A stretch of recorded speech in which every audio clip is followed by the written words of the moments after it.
another episode of Get Wisdom. I'm Brian Kelly, along with Get Wisdom founder and director, Carl Morrison. This week, Creator reveals hidden mysteries of life in the Milky Way galaxy. This is kind of a potpourri show, Carl, of interesting questions about life in the Milky Way.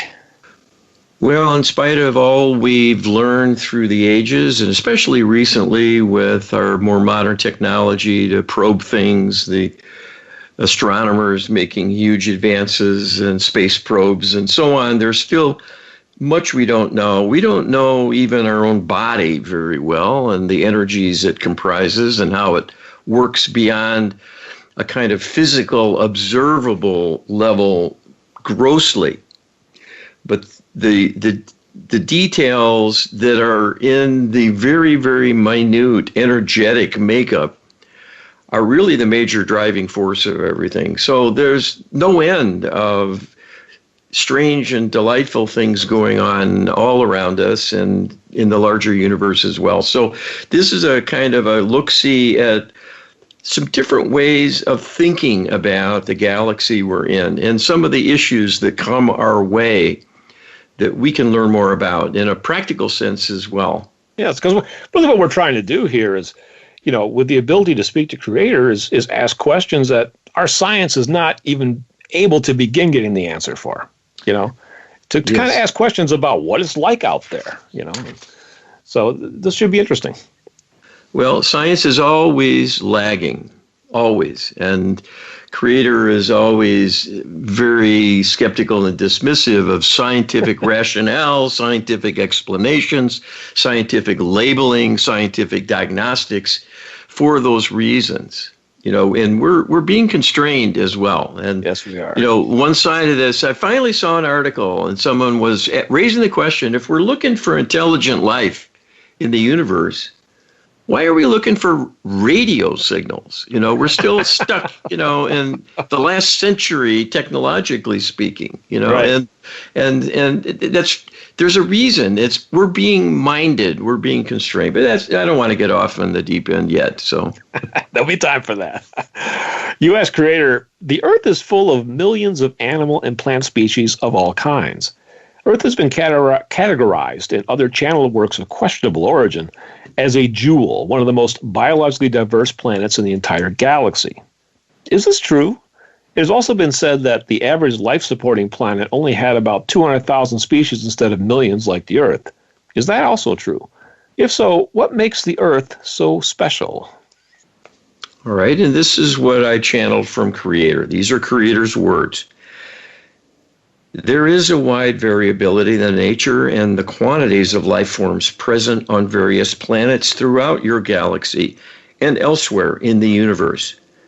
Much depends on local conditions, as life forms are quite variable in tolerating extremes of temperature, moisture, and presence of substances in the atmosphere and in water that might be noxious to some species. The Earth is highly endowed with a very wide variety of life forms. This, in part, is not natural, as many, many life forms have been introduced by the extraterrestrials through the ages. This consists of many thousands of species of bacteria, viruses, protozoa, insects, plants, and animal species of all kinds, all of which are pests in one way or another and cause harm to humans or other life forms of value to humans that these alien species prey upon. So much of the planet's diversity is unnatural because they are essentially invasive forms of biowarfare designed to drag down humanity and cause suffering, and they certainly have, all through human history and continuing to the present day. There are many scourges that make life miserable and harm benevolent species that humans depend on. So in this way, the diversity is not a blessing, but a curse. That's kind of an unexpected answer from Creator, actually. But if you stop and think about it, it actually makes a lot of sense. You know, so think of like the raw beauty of the Amazon, and yet it's a highly treacherous place if you think about it. Well, and you know, some jewel. Right. I could think of some organism we could do without, like, you know, the COVID-19 virus. The mold that destroyed my mother's condo back after the last hurricane, and she lost her roof, and or the raccoons I complain about. Had to gut the place down to the metal studs. Oh God! But it's bizarre. Mold is not native to the earth. It was introduced to be a scourge. I mean, as well as all these other lists of things here. There's predators of all kinds: bacterial, microscopic, and macroscopic. Never ending. U.S. creator. Earth has an incredibly diverse biosphere: jungle, temperate forests, vast oceans, mountains, deserts, prairie, etc. And because of the tilt of the axis and its rotation around the sun, it has the 4 seasons. How common is this kind of single-planet diversity in the Milky Way galaxy? Is it more common or less common throughout the rest of the universe? All right, and Creator tells us the diversity is less common throughout the universe compared to the Earth for the reasons we have stated. The geographic circumstances with the rotation and the polar axis, such that there are wide variations in temperature across seasons, does create special demands on the life forms present for them to survive. This is in many ways a benefit to the development of the divine human species, as it represents a natural challenge for them to deal with. And this learning curve has served you quite nicely to literally weather the storms and devise ways to cope with adversity, which is a character-building exercise that will serve you greatly in all that comes in your future. So nothing is wasted in terms of what humans experience. I think that's kind of a nod from Creator that we do. This is a tough place down here. There's a lot of challenge. Well, and it's built in, and it's purposeful, but the wild card is what the interlopers do to make it even worse along the way. Yeah, absolutely. U.S. Creator, it is said that Mars once had shallow seas and native life, at least up to the level of simple aquatics and insects. Can Creator describe Mars at the peak of its diversity? Did Mars ever have its own native species of sentient being? Were there ever true Martians? Or would those simply be enslaved humans who were brought there and the descendants of them? All right, and Creator says, at its peak, Mars enjoyed many diverse life forms, both aquatic and terrestrial in habitat, not as diverse as the current Earth, but sufficient to support an intelligent species of Martian humanoids. These are quite like humans in many respects and survive to this day, both in underground bases on the planet, as well as underground bases on the Earth itself. These beings are essentially captives and serve as guinea pigs for continuing genetic manipulation by the alien greys seeking to understand their characteristics and exploit their genomes for any useful attributes, as they do routinely with human beings as well. Their dilemma is quite sad, and this is a vivid example showing the future of humanity if more are not awakened to the reality. You are under the thumb of the dark extraterrestrial alliance and may end up undergoing a mass annihilation. Well, that's a fascinating answer and disturbing at the same time. That there are Martians, but they're not in a good situation. Well, and neither are we. And we have mentioned this from time to time. We're being pressured. We've been subjugated all through human history. That's nothing new. But if they want to ramp up the pressure and cause more havoc, they can do so. And our hope is the divine realm. And that is our strength. So that's why we're here, to remind people that if they go back to God, good things can happen, even in the face of severe opposition with greater capability. Absolutely. U.S. Creator, we know the Anunnaki have, and still likely do, use Mars as a base for some operations. Did mining on Mars destroy the relatively thin and fragile biosphere it possessed? And Creator says, the ecological disasters that stripped Mars of its lower life forms was not due to mining operations there, but due to the Anunnaki world coming into the solar system in too close a proximity and gravitationally stripping away much of the atmosphere. So it is an example of a reckless disregard for other life forms. These corrupted beings suffer, and many other civilizations vulnerable to their manipulations. The continued survival of intelligent Martian beings will be portrayed as an act of benevolence by the Anunnaki in rescuing them from a certain dark fate following the disruption of their planet. But this was entirely cynical and self-serving on their part, as the Anunnaki are loveless beings and will exploit anyone and anything that suits them and will destroy anything in which they lose interest. In this case, they have no interest personally in the Martians, but the Arcturian Greys, who have studied them for many thousands of years, have a desire to keep this going, just as they do with humans. And this is being indulged as a kind of reward for them. So, in a sense, the hapless Martians are like lab rats for the robotic, soulless, gray artificial intelligence. You know, Carl, I posted a question to Creator to get some more insight on the answer to this question. But I think a little bit of the answer might be in here, where Creator says that this incident was a reckless disregard for the life forms, which implies that perhaps the Anunnaki had some ability to steer their home planet.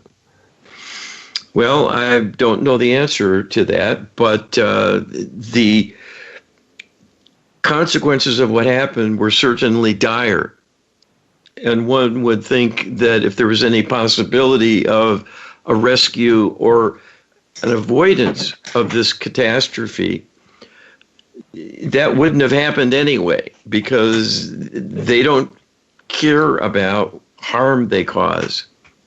They're loveless, and really they're sociopaths, functionally speaking, because of their disconnection from the divine. Yep, exactly. That's a warning, too, for us in our rush to embrace secular humanism as the be-all and end-all of ways to live. It is a path to devastation eventually, because as we lose that lifeline, we lose divine support, and then we're more vulnerable than ever to calamity. Absolutely. You asked Creator, when we think of Martians, we think of little green men. The History.com website says the term originated from an event that took place in the tiny hamlet of Kelly, Kentucky, and explains why aliens are so often depicted as little green men with bulbous heads and oversized eyes. The story began in part on the night of August 21st, 1955, when a large extended family called the Suttons arrived breathlessly at the Hopkinsville police station in southwestern Kentucky. Their story of a terrifying siege by otherworldly beings would become one of the most detailed and baffling accounts of an alien close encounter on record. Notable for the large number of witnesses, nearly a dozen, the duration of the encounter several hours, and the close proximity between the witnesses and creatures, sometimes just a few feet away. The incident quickly became regional and even national news. Are these just our familiar alien greys created by the Arcturians? Why did they break protocol with this incident and leave a dozen witnesses with a detailed memory of the terrifying close encounter that lasted hours? All right. And Creator tells us these were indeed Arcturian greys, making an appearance for an extended period of time in this rural family enclave, and the effects were very much as depicted. The family was terrified and reacted out of great fear, causing them to defend their home with guns. This was not an act of carelessness, but a deliberate incursion designed specifically to make a splash, so to speak, that would create news and spread around the world as a harbinger of things to come. This was another step in the ongoing strategy of disclosure, where little by little they have been acclimating humans to adjust to the idea of alien presence, so they will reach a point they can take it in stride and accept alien beings as friendly visitors and potential saviors from the great human problems the extraterrestrials themselves have been creating all along. This is an entirely cynical Trojan horse operation to lull humans into complacency and accept the extraterrestrials as friendly helpers, when in fact they have been enslaving humanity all along and manipulating them mercilessly for their own selfish reasons through countless alien abductions and genetic mutations induced to see what will happen, breeding experiments to exploit human females, and on and on. So that is why they arranged this spectacle. So even with armed resistance by this rural family, they did not strike back and cause any harm directly to the people, despite the hostile reception they met with. This, too, was deliberate to begin the false narrative they are harmless and merely curious about human culture and perhaps a source of greater knowledge and wisdom than humanity enjoys. This exposure of greater and greater numbers of human beings to their presence has continued in earnest and is serving the same agenda to prepare for their emergence from behind the scenes.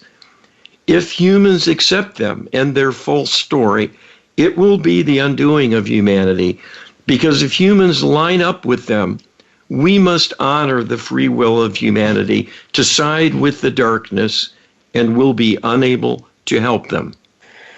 Once again, Carl, creators warning us. It's always interesting how creator seems to find ways to embed this warning into answers to questions that sometimes you think might not elicit it. But this is a perfect example of that. Well, we've been told for quite some time now that this is one of the ET plans.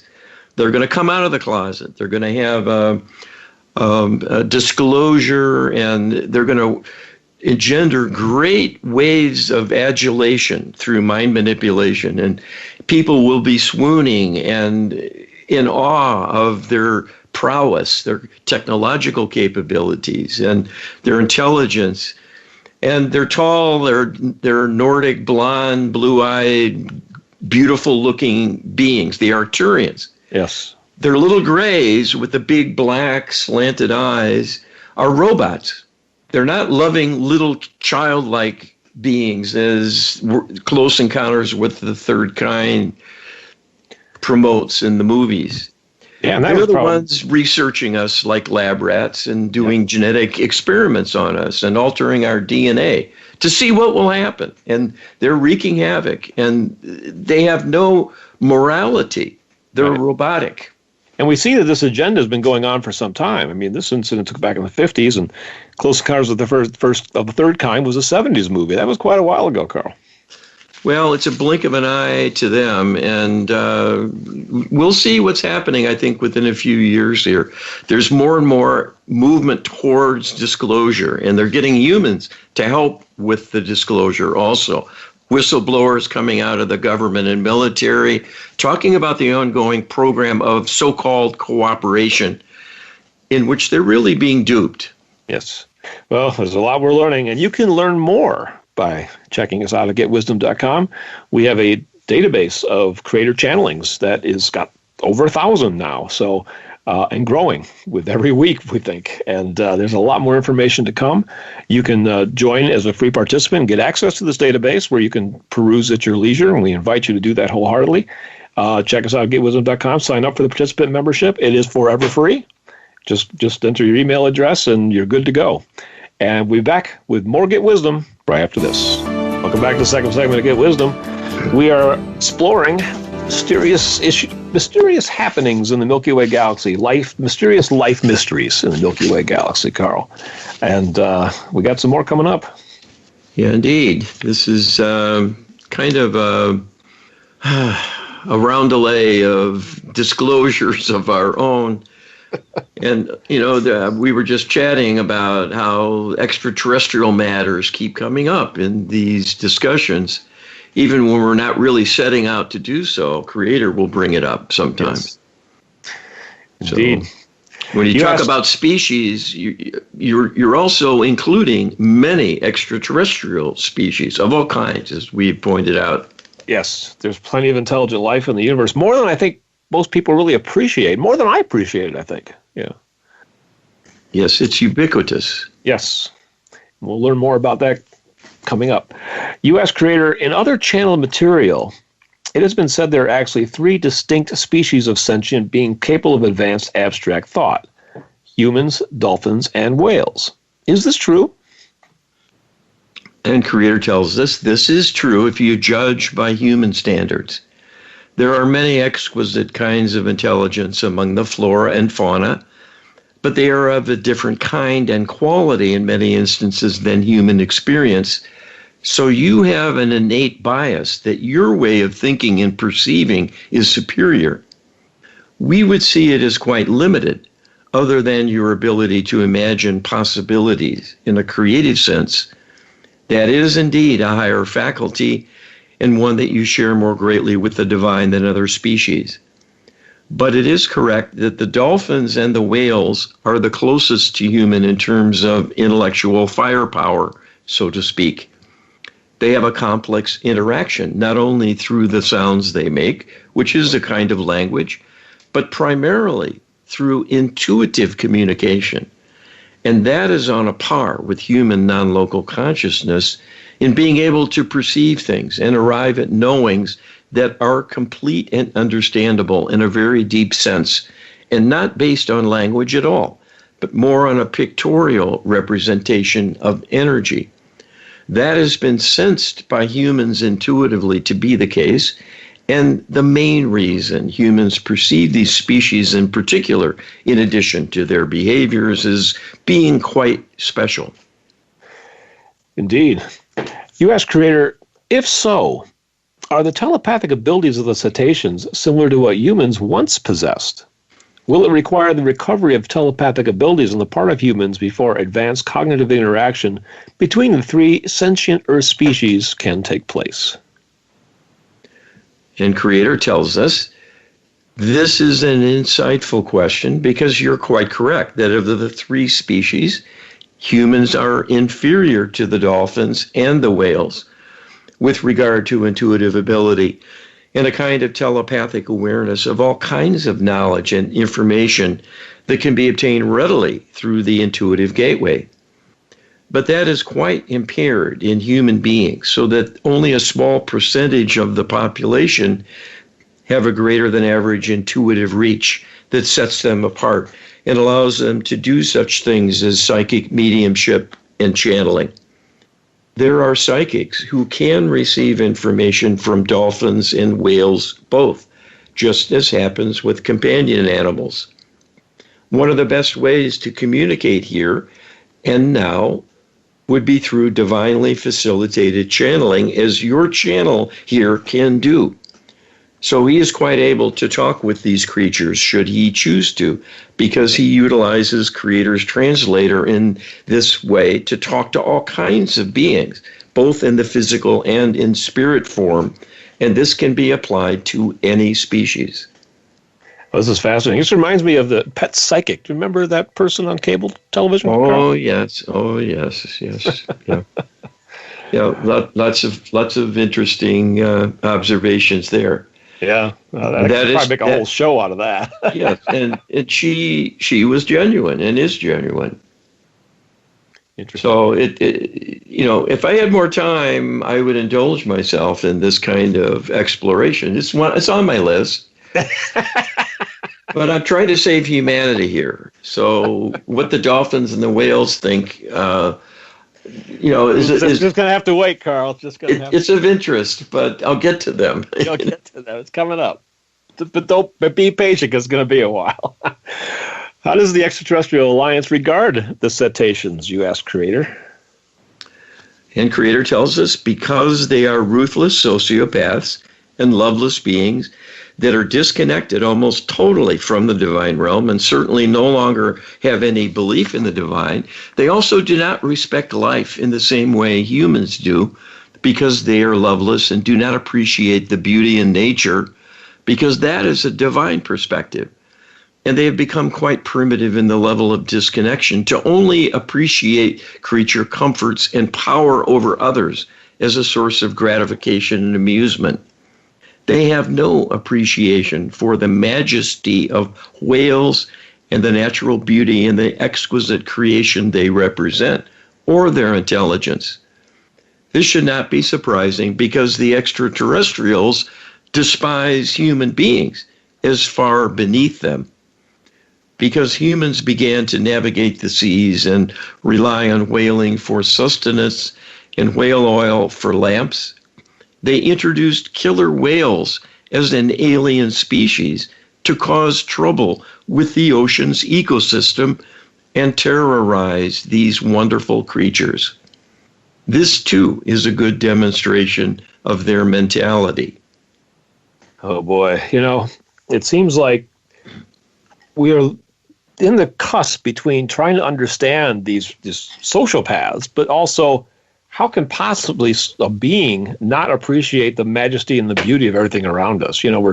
As humans, we're trying to wrap our heads around that reality, and it's a tough one. Well, and it's a good kind of yardstick to understand the mentality of these aliens. So when they come forth with a disclosure saying they're here to help, don't believe it. No. Don't believe the story. It's a ruse, and they know how to fake it. Indeed. This is what they do to co-op channelers, to believe the wrong messages. And for anybody that still thinks that, oh yeah, they're advanced, they must be spiritual, we're blowing the whistle here and showing that they've been around for thousands of years. They could have come down at any point to help fix this mess, and they never have. Well, and they've created much of it. Absolutely. Personally. Yes. So you got to take this with a mountain of skepticism when we're talking about them coming out in the open and offering to assist us. You ask Creator, it has also been said elsewhere that oxygen-based and CO2-based life are actually relatively rare in the galaxy, and that methane-based life is in fact more common. Is this true? And if it's not true, why perpetuate such a lie? All right, and Creator tells us this is not true.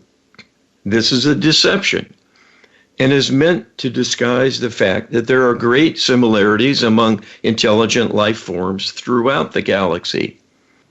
It is part of the cover story they maintain to keep the fiction alive that life is rare and the likelihood of encountering an extraterrestrial civilization is practically nil because there's no evidence that life exists beyond the Earth itself and may be a singular accident to begin with.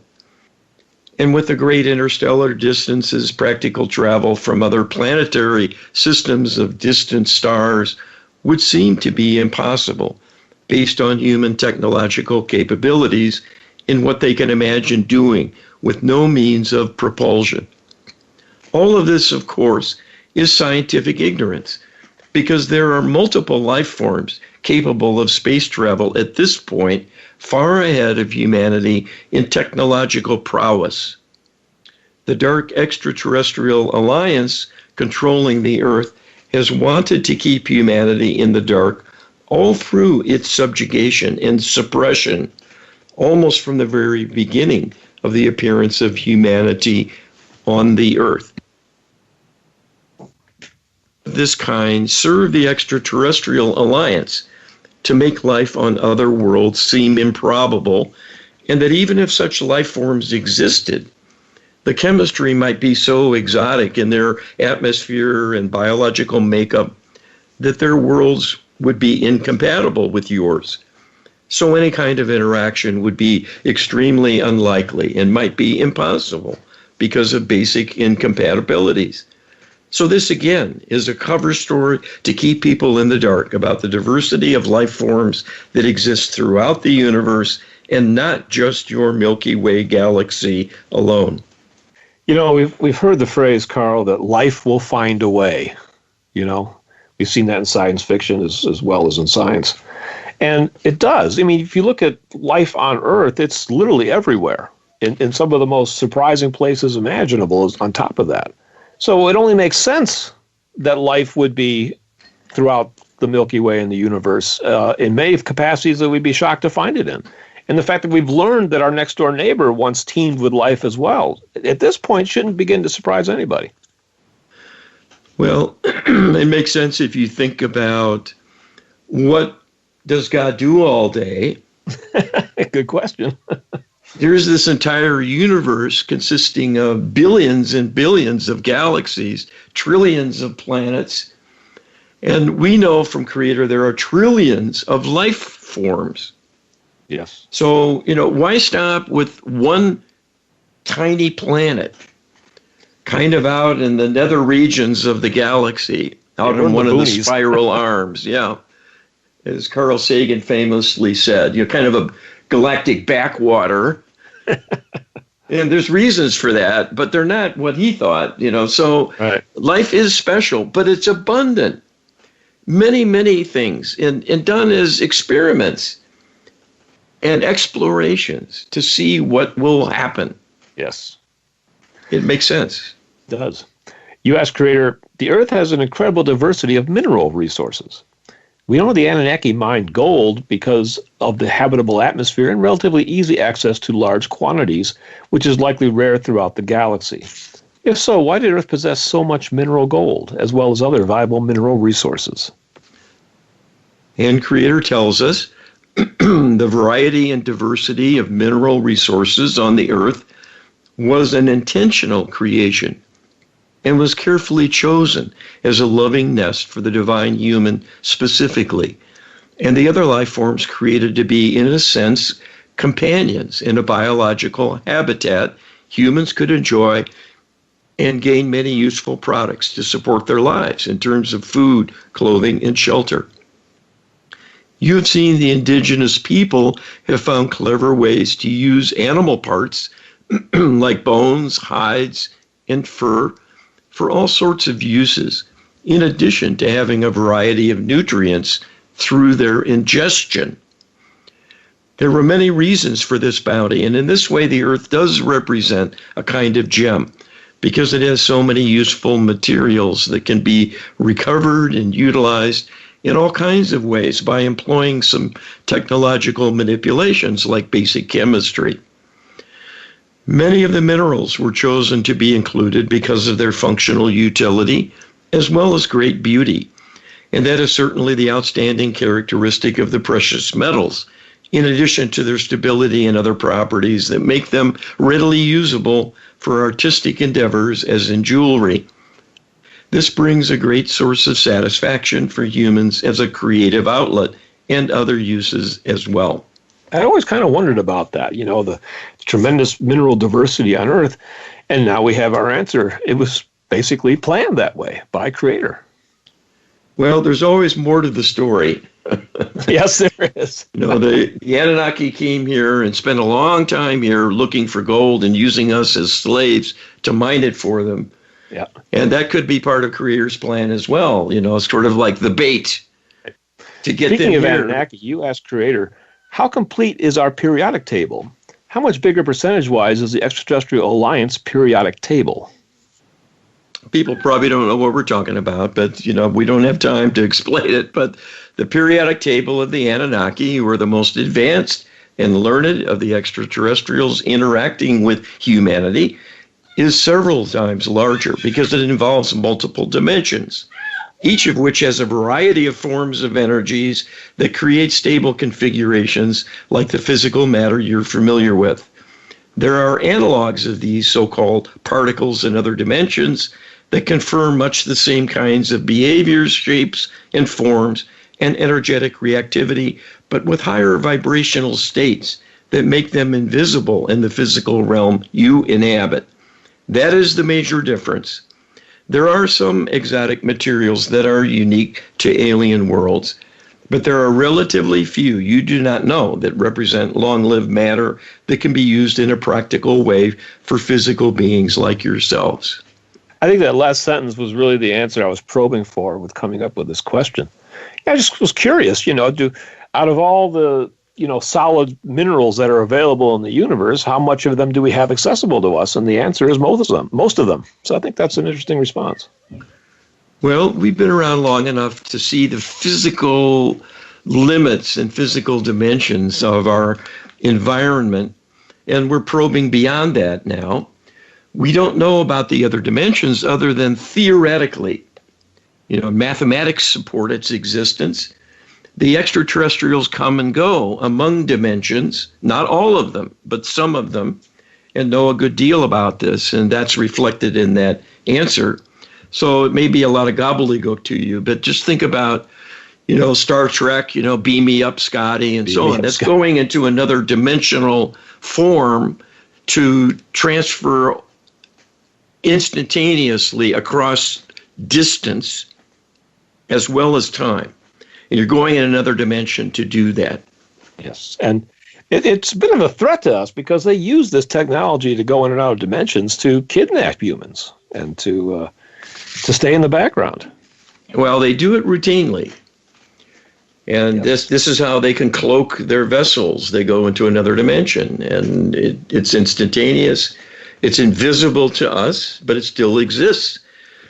They can come into your home unobserved by anyone on your street, and they can take you through the walls out of your building and up into a craft and then play with you and then drop you back in bed, and maybe your PJs are on backwards. There's mistakes that happen that are kind of interesting in the lore of abductees. Yes, it is.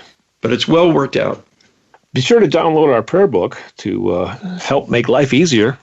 You can get it at getwisdom.com/prayer. These are prayers that Creator has supplied to help us with all kinds of issues and desires that we have in life.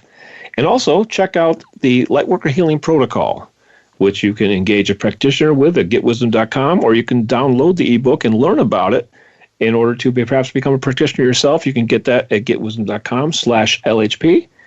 And we'll be back with more mysteries of life in the Milky Way galaxy when we return after this. Back to this last segment of Get Wisdom, where we're exploring mysteries of life in the Milky Way galaxy. So, as if we haven't explored enough already, Carl.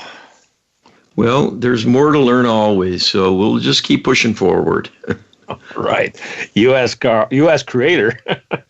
Are there genuine extraterrestrial groups calling themselves EL, Zarian Council, and Andromeda Council? And are these benevolent groups wishing to help humanity? Okay, this came from another channeler, of which there are only a few we found, doing uncorrupted channeling work. And so we asked about these beings as part of our vetting of that individual. This is not someone who's prominently known. And Creator says, these are genuine extraterrestrial groups, and they are benevolent sources. We have alluded to this in answering previous questions about the existence of benevolent extraterrestrials, that in addition to the Pleiadians and the Sirians, there are others as well. So these are additional examples. There are countless civilizations throughout the universe who know of the plight of divine human and wish you well in solving this problem. They are wanting very much to see this successful conclusion and for the humans to triumph. And they have our blessing to have some support role in a limited capacity. And this can be done through those few channelers making a connection without encountering imposters and being commandeered into a false dialogue.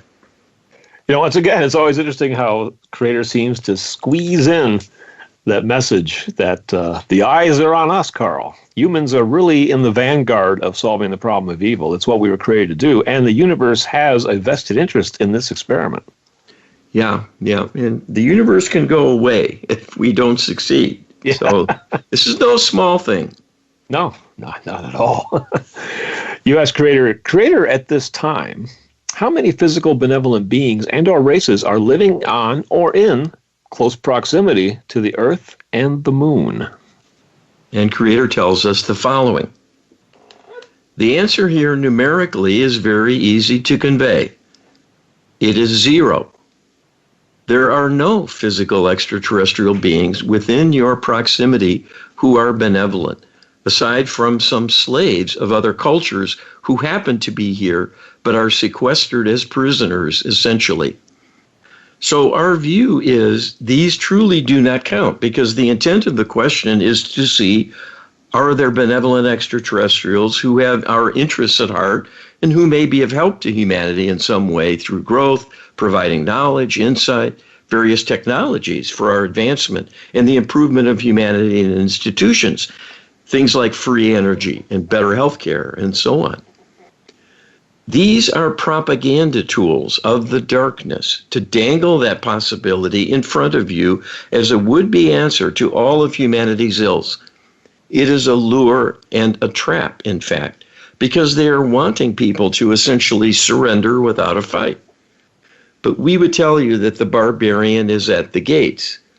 They are promising you a feast and may well show it to you on a platter to entice you, to lower the drawbridge and allow them to come in and join in a feast with you. If you do so, you will, in effect, be surrendering to your demise. Again, we do not filter our message, nor make it indirect and mild for the tender palate. We want to stir you up. We want you to take this seriously and to be alarmed about what we say to you.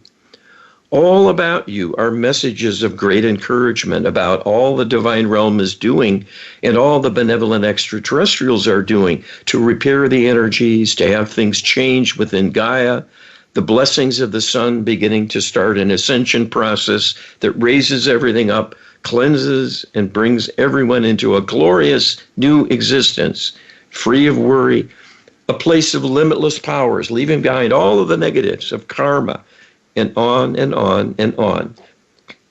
Would that it were true. At the current point in time you are experiencing, this is a goal, but not yet a reality. This you can see for yourselves. So we are saying be cautious before accepting a handout. This is what the con artist does. They give you something in return for something, and then you find out what they gave you is hollow and empty, and what you gave them may be your last dollar. So be cautious here and heed our warning that all such promises are false. There will not be a rescue from benevolent extraterrestrials. There needs to be a rescue from the divine level. That is the only thing that can help humanity at this point.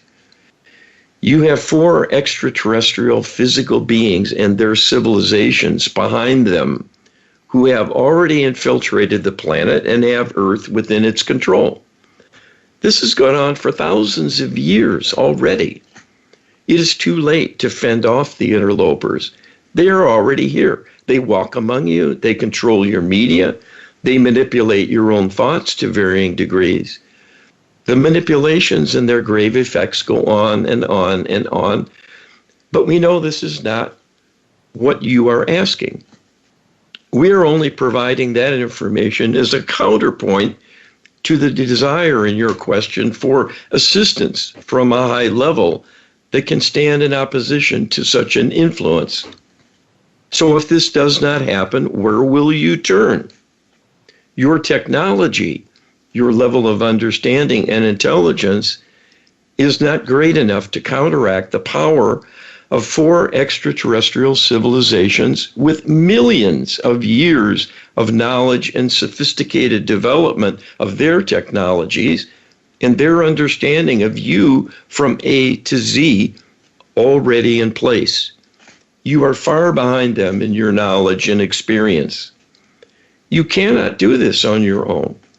You need a divine agent who can change this in a way that will not be destructive and painful to go through. The only thing physical extraterrestrials could do would be go to war, because they will be repulsed physically by acts of war if they were to show up here. This you do not want, we can assure you. That is why it will not happen. It is too late for that. When the world is already occupied, you, in effect, have a prison. And the prison is heavily fortified and heavily defended and jealously guarded. And if you think this through, an invasion force of extraterrestrial beings, even with superior firepower or capability, would not want to proceed if the interlopers were to start slaughtering humans as a disincentive. This they would do readily to help themselves survive. The higher level extraterrestrials would never embark on such an enterprise because this is completely non-divine. So that is also in keeping with the very definition of high level extraterrestrial beings. They do not want war. And so this is why humans are the key. Humans have to decide to embrace the only answer left to them, and that is us. We cannot assist you unless you invite us to come in. So all the people championing the physical extraterrestrial friends, the outer star systems interested in our welfare, the Pleiadian, the Syrians, and so on, are disempowering you from taking the only step that will truly help you. The other beings are out there and are sympathetic, but they are not creator. They cannot solve this problem. It is up to you to solve it.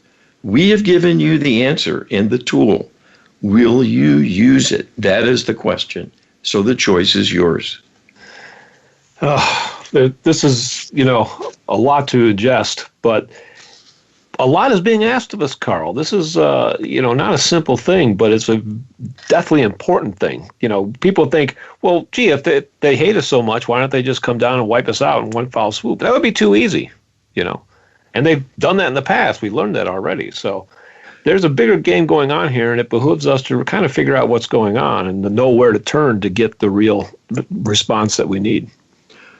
Well, and their strategy, as always, has been to use humans to do their dirty work. Yep. So they will get humans to kill other humans, and this is how it will play out.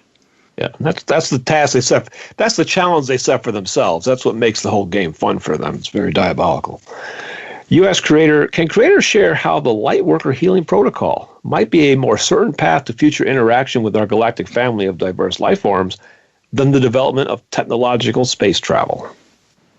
Creator says, this again is an excellent question because your particular destiny does not involve interstellar travel at all in a technological sense. You were created to solve the problem of evil in the galaxy exhibited by the fallen angelics and the extraterrestrial species they have corrupted through possession, and as is inflicted on most human beings as well. You are being threatened by those very alien beings because their level of corruption underlies their subjugation and manipulation of humanity to keep you dimmed down, dumbed down, and subjugated. If you are successful in healing them sufficiently so they will withdraw, making it possible for you to continue healing the entirety of humanity sufficiently, you will all ascend to a higher dimension and take up new roles throughout the universe. And humanity is not ended by your alien extraterrestrial controllers. You will continue working on their healing from these higher dimensions, serving as a source of inspiration and providing them with divine assistance, much in the same way as you obtain now from beings in the light and the angelics serving the light and protecting and bringing healing for humans in the physical. As roving ambassadors for the divine, you will interact with many such worlds and will continue to raise up the very dark extraterrestrials who have harmed humanity so greatly through the ages. Because you will see from your divine perspective that they became corrupted by the fallen angels, and this nearly reached the point where humanity became so corrupt they were unable to help themselves in the face of the alien intrusion that has put humanity at risk at this very moment. Time will tell if you can be successful, but you will need the Lightworker healing protocol to accomplish the specific and deep divine healing needed for the task at hand. To counter these evil and savage beings who have their designs on you and your world. If things work out for the better, you will continue to rescue them from their near annihilation through depravity and risking a total disconnection from the divine. That will be the greatest of achievements by any beings anywhere, and you will be on record for all of time as the greatest of divine representatives for your achievements. This is a fascinating answer because on the one hand, Creator is telling us Star Trek is not in our future. Rather, we have a much greater future beyond Star Trek. Yeah, flying around in the galaxy is penny ante stuff, really. Yeah. going anywhere in the universe instantly with your thoughts is a far more prodigious and lofty capability. And that's the way of the light being. Yes, and that is our future. And time travel as well, but unfortunately, we're not going to be able to indulge in that at this episode, Carl. So once again, thanks for another episode of Get Wisdom. Be sure to check us out at getwisdom.com. You can check out our healing services. We have a healing tab on the menu. Go there, and you can engage a practitioner who could do a Lightwork Healing Protocol session for you and bring their belief quotient to bear. Very important, Carl. Yep, this is the way. This is the tool Creator mentioned. It's in our hands now. We just have to use it. Check it out. Get the download at getwisdom.com/LHP. That's all for this week. Thanks a lot, everybody. Really appreciate it. Be well.